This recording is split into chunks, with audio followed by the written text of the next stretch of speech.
Magandang gabi din naman sa'yo, Zach in Australia. Salamat sa pagbisita. Ang hindi ko lang maintindihan bakit napaka-defensive mo, hindi ka naman binanggit doon sa video na yon.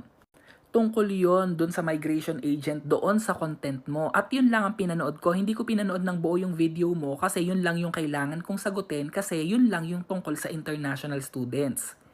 Hindi naman na siguro bago sa'yo na international students lang naman talaga ang concern ko dito sa Australia. Kung may business ka with non-students, I don't care.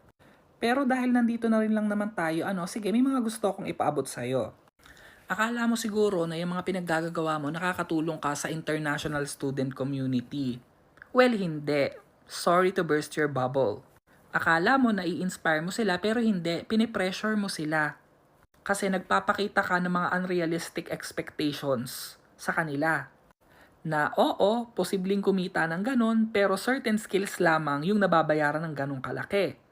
And we all know that the majority of international students here don't have those skills. Otherwise, wala na sana namumroblema ang international student rito.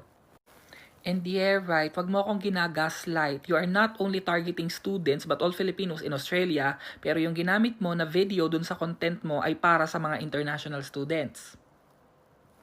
I don't really know what your true intentions are, so I can never judge you. Pero siguro naman aware ka kung ano na ang tingin sa'yo ng ibang tao. Some people would even say that you seem to be a predator because you're targeting a vulnerable population. Pero I hope not. I hope that you are genuine with your intention to help and inspire people. Ngayon, kung totoo talaga at genuine ka sa iyong mga intensyon, you need to do a better job. Because you can never be inspiring while at the same time being condescending of other people's choice.